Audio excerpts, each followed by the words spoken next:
The modern world is bad. It is inhumane, unfair, and unjust. This is the world of money. It is not for the people. It is for those who produce money, for bankers and financiers. And ordinary people just serve them as attendants. They sweep their palaces. What lies behind the social welfare? Labor. But why does the banker live in 100 and 1,000 times better than worker, than peasant? Why does wildcatter live better? All of them. Do they work harder? It's nonsense. It's ridiculous to say. They do not even produce anything. No material values. But why? Don't you know? Moreover, perhaps you wonder with all sincerity now, reading all of this. Well, banker and worker, simple hard worker like me or my neighbor Johnny? It cannot be compared. Banker is a bank. Money, relations, and contacts. But who are we together with Johnny? Nobody.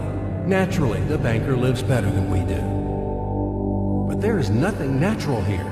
The point is that everyone got used to this state of affairs, and they took it for granted.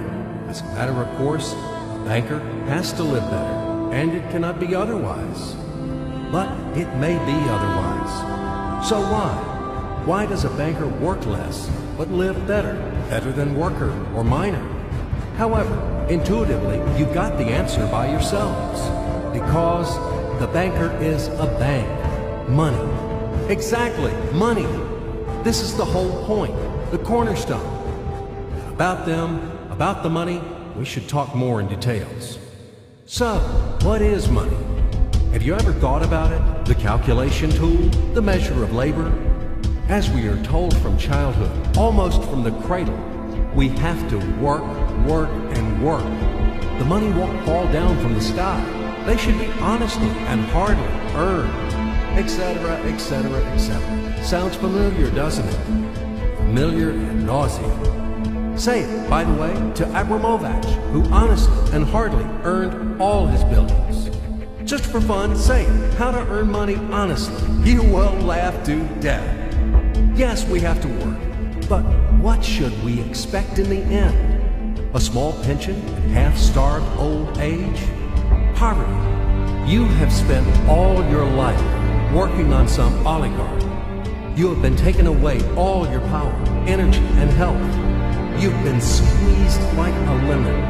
And after that, you've just been thrown into the dustbin as the fulfilled material. Is this necessary? But this is the reality, horrific reality, of modern society. This is what we should all expect in the end, almost certainly. Everything ends up this way for the vast majority of people in today's world, as it ended up for their mothers, fathers, grandmothers, and grandfathers, as it will end up in the present state of affairs for their children and grandchildren, great-grandchildren, then in turn for their children and grandchildren, and so on, the way of the world. Why? All of this is wrong, unfair. It must not exist. Why do some people have to have everything, but others have nothing? Why do some people walk in golden slippers, the others barely make ends meet? They don't know how to feed their children, although all of them work honestly. Why does it happen? After all, we are the people, the brothers. We are equal, aren't we? Then why? Because there is a lie around us. A huge, continuous, monstrous lie. Do not believe anything that is broadcasted daily on TV by satiated and well-groomed masters of life. And people are not equal.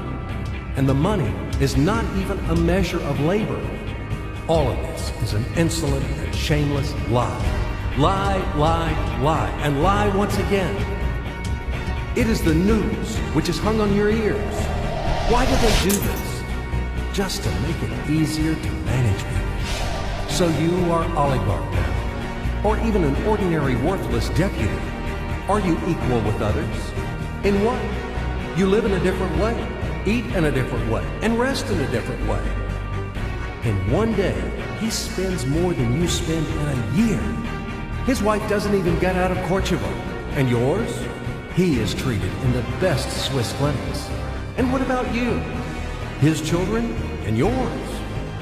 Have you compared? Well, where is your equality? Perhaps you are equal in rights, aren't you? Oh, I forgot about the rights. As it is written in our Constitution, isn't it? By the way, there are a lot of things written on the fence, too. Nice and intelligent things. Read in your spare time. You will be inspired by these things. And what kind of equal rights do we have with the oligarch or the banker? I'm just curious. Right to work? Well, we have such a right in our country. Nobody argues. Work hard for the benefit of... You work hard at the factory, and he, soon quickly, as they say, to each his own. The right to elect and to be elected. Well, you can elect, of course. You're welcome. Just vote. No matter how people vote, most important, how these votes are counted. And what about to be elected? Are you going to be elected somewhere? Do you have the money for that? Gold reserve for the election campaign? No? So breathe smoothly and relax. Come back to your factory. Continue to work hard. And do not rock the boat. The feast of life is not for you. It is for those who are more equal than you. What else is there? However, it is not the essence. There is no sense for further continuation. I hope everything is already clear. What kind of equal rights you both have, and who are more equal. It is all about universal equality and fraternity. It is figured out, I think. Now we move on to the money. We won't talk about the measure of labor. These are fairy tales for idiots. Money is not any measure of labor. Otherwise, you would live like a lord, or maybe you don't work too much. I don't know. But what is money? Shackles, fetters, chains, durable and unbreakable chains holding the slaves in subjection more reliably than any steel. What are slaves in the 21st century? Do you ask me? What slaves? You and me, all around. You, me, him, her, all of us. We are all slaves, slaves of money. More precisely, we are slaves of those who print the money. We are slaves of our masters. Nothing has been changed at all during these centuries on earth. Oh, oh, oh, we live so far in the slave system. Only outwardly, everything has become more decent, more delicate, and more sophisticated. Our shackles are no longer heavy, rusty, and steel. They are invisible and weightless now. They don't seem to exist. You can go wherever you want. You can do whatever you want. You are free. But in fact, the shackles still exist. And damn, you are not free. Freedom is an illusion. Money, that's the point. Well, where can you go without money?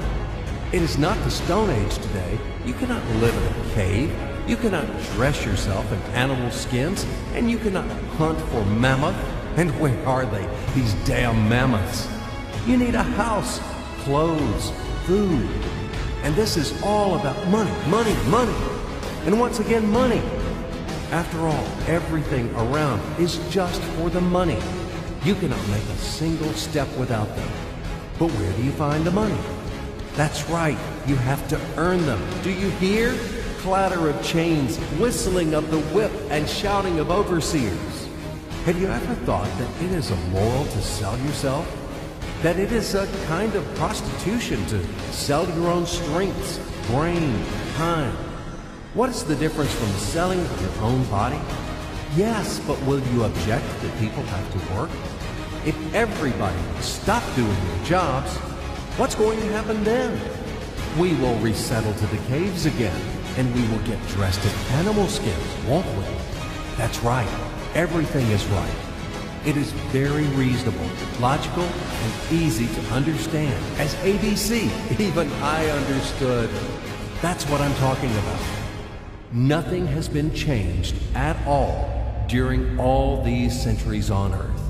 And these convincing arguments could be heard for sure in slave society, when the slaveholders had been trying to make understand their obstinate, blunt slaves who didn't want to work for them that it is necessary to work hard. Stupid slaves! And later, quite recently, in historical times, the landlords told their serfs, after all, if you stop to work, to plow, to sow, and reap, what's going to happen then? Our society will collapse, and we will die of hunger. We will run wild. Yes, it is necessary to work, to create something useful for the society. Otherwise, society will degrade and die. But firstly, we have to work voluntarily, not for a bowl of soup, and not only in order to survive. We have to do what we like to do. And secondly, if something, once it is necessary to work, it is necessary for everyone. All people are equal, aren't they? So let everybody work. The situation when some people earn money in a mine, at the factory with salty sweat and bloody calluses, while others simply print them, sitting back and sipping expensive whiskey or brandy, is abnormal. Such a situation is not acceptable in principle, and there are no explanations and no excuses to this state of affairs. Absolutely. Money is just paper, candy wrappers. They are not backed by anything tangible, and according to that, money is simply drawn. Sorry, is printed. And these candy wrappers are distributed among the slaves as wages for labor. When the slaves are given an extra wrapper, it means their salary is increased, and they are happy. Are you shocked? Alas, c'est la vie. It is our bitter reality. How is the financial world organized? It is a pyramid. The Fed, U.S. Federal Reserve System, is at the top. The Fed prints dollars. How much? As much as it wants. Of course, Fed adheres to some of its own internal rules and regulations.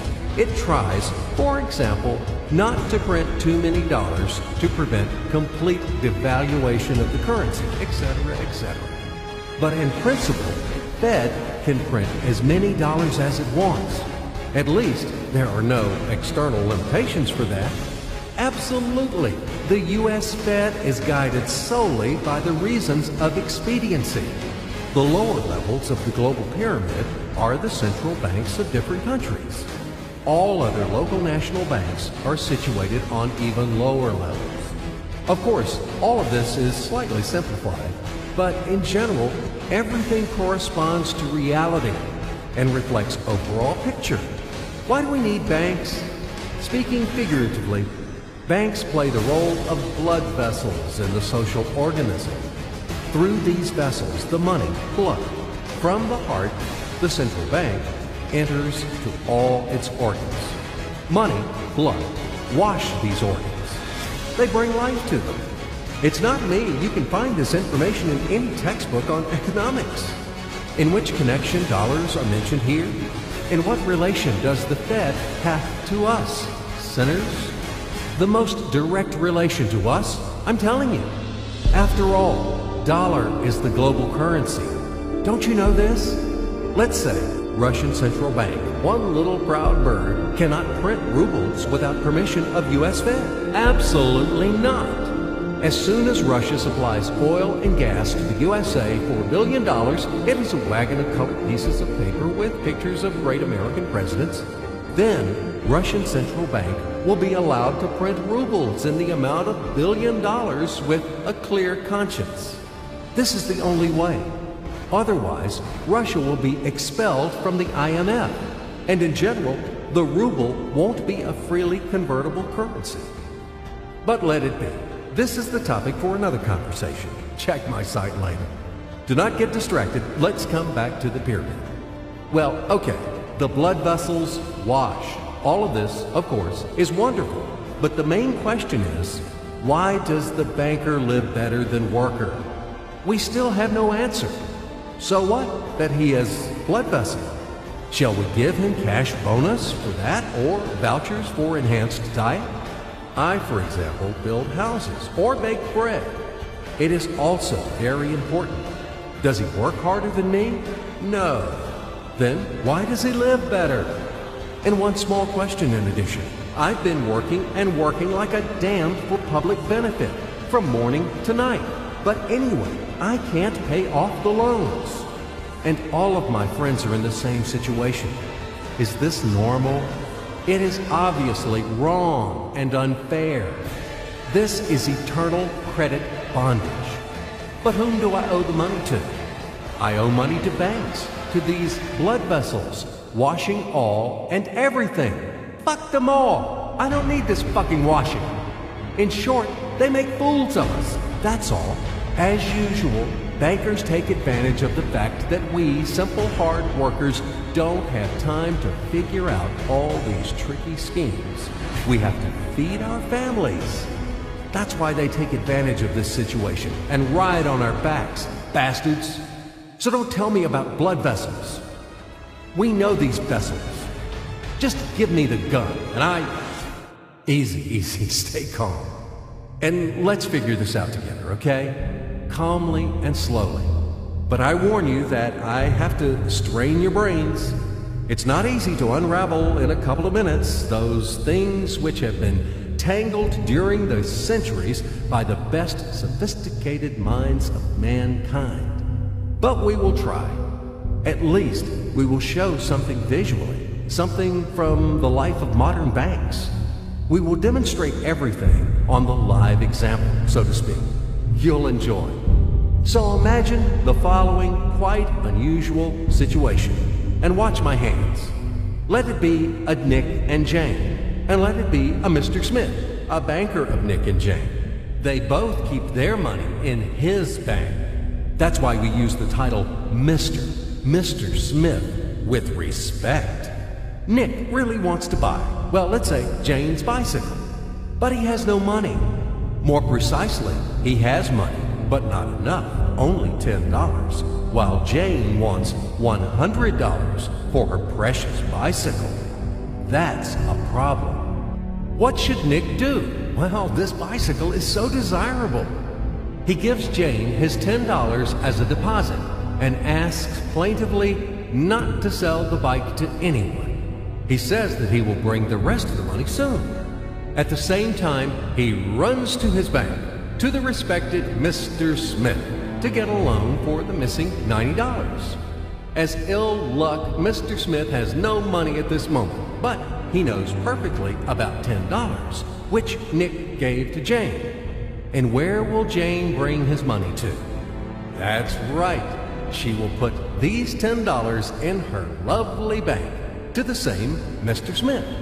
Therefore, Mr. Smith asks Nick to come back tomorrow in the hope that tomorrow he will get these $10. And everything happens this way. The next day, Jane brings $10 to the bank. The bank provides Nick these $10 on credit. Nick immediately gives them to Jane. She again puts them in a bank. The bank again provides Nick these $10 on credit, etc. As long as Nick the fool will gather enough money for the bicycle. Don't you get confused yet? Be patient, I told you. These demons have been trying to confuse you during 1,000 years. These damn economists and financiers. But anyway, we will figure everything out. So what do we have in the end? Nick finally got the bike from Jane. Wow! But at the same time, Nick owes $90 to the bank, Mr. Smith. And the bank, in its turn, owes $100 to Jane. In other words, those $10, which existed initially, have magically turned into $200. $190 of debts plus real $10. But these $10 would also turn into $1,000, even in $1 million or $1 billion, if Nick would make a more expensive purchase. In this case, our $10 would make the increasing number of its cycles, circuits from hands to hands. That's it. So, what happens in today's world? SOS! It appears that banks also make money out of thin air and multiply them. Not only Fed can produce money, but banks either. In short, everybody can do this, except you and me. We are not in the business at this celebration of life. I would like to print or draw some money as well. In fact, these banks multiply money without any control. And we're still wondering why the banker lives better. What are naive fools are we? Now it is clear why. The one who produces the money, of course, lives better. But this is not enough. From this moment, poor Nick will never be able to repay his debts owed to the bank, no matter how hard he would work. Silly Nick doesn't know it yet, that he's in slavery to the bank, in credit bondage forever, because those $90 which he owes to Mr. Smith do not exist in nature at all. Sly Mr. Smith made his money out of nothing. He created them out of thin air, just one click. And $10 turned into $200. Yes, but you can object reasonably that the bank itself owes $100 to Jane, and it turns out that bank is in credit bondage to Jane, and it won't be able to repay its debts owed to Jane either. So where is the bank's profit? What's the trick? Ha! You ask what the trick is. The trick is in the fact that bank has a lot of such Janes, thousands and millions, and they will never come for their money all at once. If one Jane comes, the bank will return her the money of 10 other depositors. That's it. It means that the bank's debt is not dangerous and not burdensome. In fact, bank's debt is virtual. It exists only on the paper or in the computer program. It will never be repaid in reality, only in case a panic happens, when frightened depositors suddenly will come for their money all at once. Or maybe, do you know any other reason why banks go bankrupt from time to time? Here's why. Because there are not enough money for all depositors. There is 90% of thin air in the bank vaults. Just a lilac fog. Thus, bank is okay. It blooms and smells. We don't need to worry about it. But our Nick has serious problems now. He has to repay all the debts owed to the bank, completely, with interest and penalties. You know this. He will be forced to take a new credit in order to repay the old one. Then again, the new loan, and again, endlessly, until his death. There is no way out of this credit running knot. It does not exist in principle. That's it, trap slam. Now Nick is perpetual debtor of bank. He is a slave. From now on, he will work for bank until he dies. But he still won't repay his debts. After his death, his children and grandchildren will work for this bank. They all are future slaves of the bank. More precisely, they are slaves of this monstrous and cannibalistic global financial system, which spawned this ruthless and inhumane mechanism which must be destroyed finally. Financial apocalypse. It can break our financial chains and can save all of us. It can finally release us from centuries of slavery. All the old will be burned completely in purifying flame of apocalypse, and the new will be established. The Federal Reserve will be burned, and the wind of change will dispel the ashes of Fed, of this damned insatiable octopus, spider, enmeshed the whole world with its sticky financial nets. Banks in their current form will be razed to the ground. They do not wash anything. Do not believe this bullshit. They bring death to all living things. They suck our blood. Banks are parasites on the healthy body of the society. Mites inflated from our blood. They are voracious and insatiable leeches, clung tightly to us. What do they actually do useful? Do they give loans at their extortionate interest? Actually, why do banks charge you interest on loans? Have you ever thought about it? Usury has always been condemned and despised at all times and among all nations. And now it is the norm. An entrepreneur gets a bank loan. For what do they charge interest on it? He wants to create something useful for the society, for the whole society, including the bankers. He has to be encouraged and given privileges for that, instead of stripping off 3 skins from them. But today's banks were created not for that. The interests of the society are not important for them. Banks take care only about their own financial profits and benefits. They don't care about the people. Today's banks are faithful servants of the Federal Reserve. They are greedy and avid bloodsuckers, small ghouls in the service of a giant and evil monster. Modern Earl Dracula, who plunged the whole world into financial bondage, and it sucks and sucks our blood. And it will continue to suck the blood of our children and our grandchildren if we don't stop and destroy them. Hammer an aspen stake to all the banks, and do not forget the silver bullets.